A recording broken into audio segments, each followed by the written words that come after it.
اسی طرح قربان جائیں حضرت امام حسین رضی اللہ تعالیٰ عنہ کے بچپن مبارک پر کہ آپ کا بچپن مبارک وہ ہے کہ انگلی پکڑ کر چلنا سکھایا تو سید الانبیاء نے، اور اپنے کندھوں پر سوار کرایا تو بھی میرے مصطفیٰ سید الانبیاء صلی اللہ علیہ وسلم نے۔ ایک دن میرے آقا صلی اللہ علیہ وسلم تشریف لے جا رہے ہیں، بعض روایات کے مطابق عیدگاہ کی طرف، بعض روایات کے مطابق کسی ایک معاشرتی اجتماع کی طرف، جو عربوں کے ہاں روایات ہوتی تھی۔ تو آقا علیہ السلام تشریف لے جا رہے ہیں اور آپ نے اپنے کندھوں پر بٹھایا ہے امام حسن اور امام حسین رضی اللہ تعالی عنہما کو، اور آقا علیہ السلام نے انہیں قربان جائیں خاتم النبیین اور سارے کائنات کے سردار، لیکن بچوں کے ساتھ وہی پیار جو ایک باپ، ایک نانا اپنے بچوں کے ساتھ کرتا ہے، بلکہ اس سے بھی بڑھ کر، اس سے بھی زیادہ خالص، اس سے بھی زیادہ شان اور عظمت والا پیار۔ تو میرے آقا صلی اللہ علیہ وسلم نے اپنی زلفیں مبارک ادھر سے امام حسن کے ہاتھ میں پکڑائیں اور ادھر سے امام حسین کے ہاتھ میں پکڑائیں، اور فرمایا کہ تم بیٹھ جاؤ میرے کندھوں پر اور میں تمہاری سواری اور تم میرے سوار۔ تو چل پڑے۔ تو حضرت عمر بن خطاب رضی اللہ تعالیٰ عنہ سامنے آتے ہیں۔ تو آپ سامنے آتے ہیں تو آپ دیکھ کر کہتے ہیں نعم المرکب، کتنی اچھی سواری ہے۔ امام حسن امام حسین رضی اللہ تعالیٰ عنہما کو گویا انہوں نے مخاطب کیا، کہا کہ کتنی اچھی سواری ہے۔ تو میرے آقا صلی اللہ علیہ وسلم نے یہ سن کر فرمایا نعم الراکب یا عمر، اے عمر سواری بھی بہت اچھی ہے، بے مثال ہے، لیکن سوار بھی بے مثال ہیں، سوار بھی بہت اچھے ہیں۔ تو اس میں چونکہ صحابہ کرام کی محبتوں کا مرکز تو چہرہ مصطفیٰ تھا، اور جہاں آقا علیہ السلام تشریف فرما ہوں گے وہاں ایمان کا تقاضا یہی تھا کہ صحابی کے توجہ کا مرکز اور محور ذات مصطفیٰ ہونی چاہیے۔ اس لیے حضرت عمر بن خطاب رضی اللہ تعالیٰ عنہ نے یہی بات کی کہ کتنی پیاری سواری ہے، کیونکہ ایمان کا یہی تقاضا تھا، جہاں مصطفیٰ ہوں وہاں توجہ آقا علیہ السلام کی طرف ہی جانی چاہیے تھی، تو انہوں نے وہی کیا۔ لیکن میرے آقا صلی اللہ علیہ وسلم نے ان کی توجہ ایک دوسرے پہلو کی طرف کرائی، اور وہ یہ کہ اے عمر تمہارا ایمان جہاں محبت کی نگاہ سے مجھے دیکھ رہا ہے، وہاں توجہ اس طرف بھی کرو کہ یہ سوار کتنے اچھے ہیں، یہ سوار کتنے عظیم ہیں۔ تو میرے آقا صلی اللہ علیہ وسلم نے یہاں تک بھی اپنے نواسوں کو لاڈ کے ساتھ یوں آپ نے پرورش فرمائی، امام حسین رضی اللہ تعالیٰ عنہ۔ اور اسی مفہوم کی ایک اور روایت ہے، وہ یہ کہ آقا علیہ السلام ایک دن سیدہ کائنات سیدہ فاطمہ الزہرا رضی اللہ تعالی عنہا کے گھر میں، ان کے حجرہ مبارک میں تشریف لائے، اور وہاں تشریف لائے تو دیکھا حسن اور حسین اسی گھر کے اندر وہاں کھیل رہے ہیں۔ اور ہر گھر میں یہ واقعہ ہوتا ہے کہ بچے اپنے باپ کی پشت پر سوار ہو جاتے ہیں، اس کے اوپر چڑھ جاتے ہیں، سوار ہو جاتے ہیں اور وہ کھیلتے ہیں، وہ ان کا لاڈ ہوتا ہے، ان کا پیار ہوتا ہے۔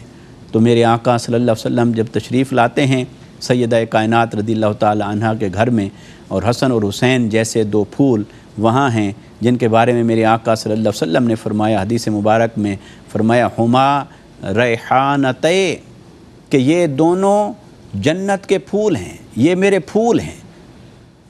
تو وہ پھول وہاں کھیل رہے تھے، تو آقا علیہ السلام تشریف فرما ہوئے تو وہ دونوں آپ پر سوار ہو گئے، اور میرے آقا صلی اللہ علیہ وسلم نے انہیں یہ نہیں فرمایا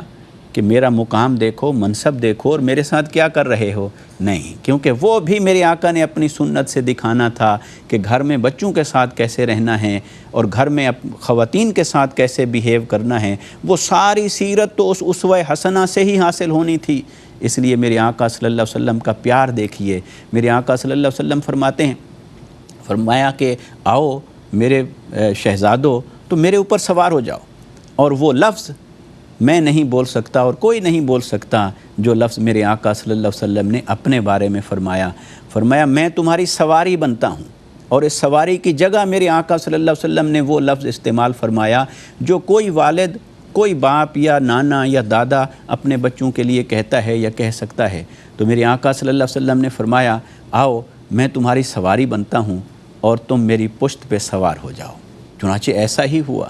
تو تو آقا علیہ الصلوۃ والسلام نے کتنا پیار عطا فرمایا، کتنا لاڈ عطا فرمایا۔ اور آپ کے یہی امام حسین رضی اللہ تعالیٰ عنہ کے بچپن میں آقا علیہ السلام کی شفقتوں کا اور پیار اور محبت کا یہی عالم تھا کہ ایک دن آقا علیہ السلام تشریف لائے، سیدہ کائنات رضی اللہ تعالیٰ عنہ تشریف فرما ہیں۔ میرے آقا نے پوچھا کہ میرے پھول کہاں ہیں، میرے شہزادے کہاں ہیں؟ تو عرض کی کہ اے ابا جان، انہیں حضرت مولا کائنات رضی اللہ تعالیٰ عنہ باہر لے گئے ہیں۔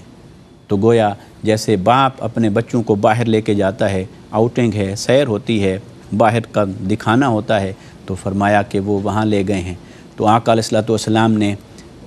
پوچھا کس طرف گئے؟ اس طرف چل پڑے، اور آقا علیہ السلام اس طرف گئے، دیکھا کہ حضرت مولا کائنات رضی اللہ تعالیٰ عنہ اپنے دونوں شہزادوں کو انٹرٹین کر رہے ہیں، ان کو کھلا رہے ہیں۔ تو آقا علیہ السلام نے ایک نظر ان کی طرف دیکھا، پھولوں کی طرف، شہزادوں کی طرف، ایک نظر سورج کی دھوپ کی طرف دیکھا، اور پھر میرے آقا صلی اللہ علیہ وسلم نے فرمایا اے علی، دھوپ تیز ہو رہی ہے، ذرا انہیں اب گھر لے جاؤ، انہیں زیادہ دھوپ میں مت باہر پھرنے دو۔ قربان جائیں، اتنی سی تکلیف بھی میرے آقا صلی اللہ علیہ وسلم گوارا نہیں فرما رہے جو سورج کی دھوپ سے ہو سکتی تھی۔ تو چے جائے کہ کربلا کے میدان میں تیر و تلوار ان پر چلیں یا گھوڑے ان کی لاشوں پر دوڑائے جائیں، تو آقا علیہ الصلوۃ والسلام کو پہنچنے والی اذیت کا عالم کیا ہوگا۔ تو یہ بچپن مبارک امام حسین رضی اللہ تعالیٰ عنہ کا۔ اسی طرح آپ کے بچپن مبارک کا ایک اور واقعہ بھی آتا ہے کہ ایک دن حضور تاجدار کائنات صلی اللہ علیہ وسلم اپنی زوجہ ام المومنین حضرت ام سلمہ رضی اللہ تعالیٰ عنہ کے حجرہ مبارک میں، ان کے صحن میں آپ تشریف فرما ہیں، اور اسی طرح جیسے میرے آقا کا لاڈ اور پیار اپنے نواسوں کے ساتھ ہوا کرتا تھا، تو امام حسین رضی اللہ تعالیٰ عنہ اور امام حسن رضی اللہ تعالیٰ عنہ بھی ساتھ وہ کھیل رہے ہیں۔ اور کیا کرتے ہیں؟ کھیلتے ہیں، دور جاتے ہیں، دور جا کر پھر دوڑ کر پلٹ کر آتے ہیں، اور آقا علیہ الصلوۃ والسلام کے سینہ مبارک سے لگ جاتے ہیں اور آپ کی گود میں بیٹھ جاتے ہیں۔ اور اتنے میں جبرائیل دستک دیتا ہے، وہ حاضر ہوتا ہے آقا علیہ الصلوۃ والسلام کی بارگاہ میں، اور حاضر ہوتا ہے، بیٹھ جاتا ہے، اور وہ یہ دیکھ رہا ہے منظر سارا، تو عرض کرتا ہے کہ یا رسول اللہ صلی اللہ علیہ وسلم، آپ کو اپنے ان نواسوں کے ساتھ، ان کے بچپن کے ساتھ، ان کے حسین بچپن کے ساتھ اتنا پیار ہے، تو جب یہ شباب کو پہنچیں گے اور یہ جب اللہ کے عشق کا امتحان دیں گے، تو اس امتحان میں جو مصائب اور آلام کے پہاڑ ان پر ٹوٹنے والے ہیں، یقیناً وہ بھی آپ کے علم میں ہیں۔ میرے آقا نے فرمایا ہاں۔ تو پھر جبرائیل نے وہاں سے مٹی لا کر دی، اس مٹی کو میرے آقا صلی اللہ علیہ وسلم نے اپنے ہتھیلی پر رکھ کر دیکھا، وہ سرخ رنگ کی مٹی تھی، اور چشمان مقدس بہہ گئیں، آنسوں رواں ہو گئے کسی منظر کو دیکھ کر